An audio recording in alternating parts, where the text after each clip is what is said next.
Hey everyone, welcome back to Corporate Decoder, the place where we sift through corporate filings so you don't have to. Today we're diving into AbbVie's latest report, and trust me, it's more than just a bunch of numbers. We're going to unpack their first quarter results, and let's just say it's a bit of a roller coaster. Prepare for some surprises, both good and maybe not so good, as we break down what's really happening at this pharmaceutical giant. AbbVie released their financial results for the first 3 months of 2025 in this report. It tells us how the company performed in the first quarter, what challenges they faced, and what they expect for the rest of the year. It's basically a health checkup for the business. First, let's get some basics out of the way. AbbVie is traded on the New York Stock Exchange under the ticker symbol AbbVie. They also have several senior notes or bonds listed. The main point of this report is to announce how AbbVie did financially. The report includes a press release about their performance for the first quarter that ended in March. The press release gives us the main highlights. It's like the executive summary of a longer report, pointing out the key achievements and challenges during the period. Now let's dive into the numbers themselves. This is where we see the real story. Let's zoom in on AbbVie's revenue numbers. Total revenue came in at $12.110 billion. However, dig a little deeper and you will see that revenue is down about 10% compared to the same time last year. This drop of 10% could mean that AbbVie is losing some ground in the market, perhaps facing stronger competition or seeing lower demand for some of its products.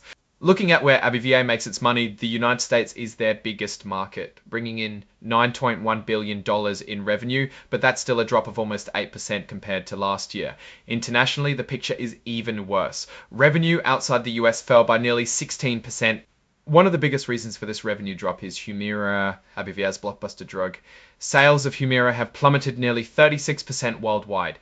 This is likely due to increased competition from biosimilars, which are basically generic versions of Humira. It's a classic example of what happens when a drug loses its patent protection. But it's not all bad news. Skyrizi, another one of AbbVie's drugs, saw its sales jump by over 48%. Skyrizi is helping to offset the losses from Humira, showing that AbbVie's newer products are gaining traction. Rinvoq is growing fast too, with sales up more than 51%. To stay competitive and develop new drugs, AbbVie is investing heavily in research and development, spending over $2.5 billion in the first quarter alone. Now let's talk about profits. AbbVie's operating income, which is the money they make from their main business activities after deducting the cost of goods sold and operating expenses, took a significant hit.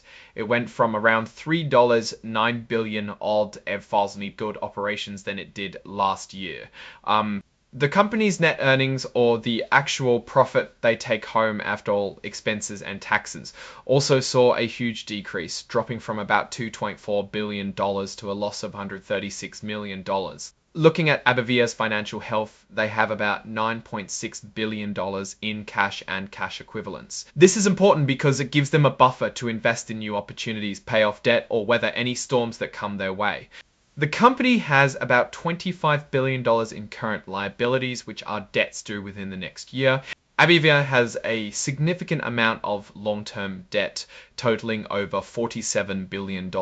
While debt can be a useful tool for growth, it also adds risk, especially if the company's earnings decline. So what does all this mean for AbbVie? Well, it's clear they're in a period of transition.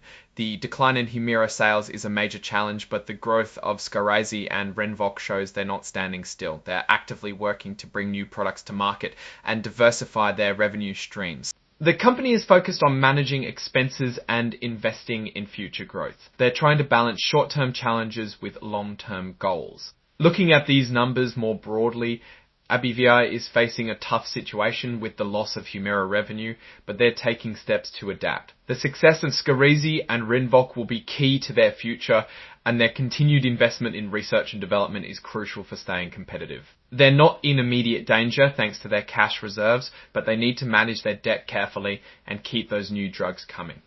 While I'm not qualified to give investment advice, it's always a good idea to do your own research and consider your personal risk tolerance before making any investment decisions. Thanks for watching. If you found this breakdown helpful, please like, comment, and subscribe for more corporate deep dives. Let me know in the comments what company you'd like me to decode next.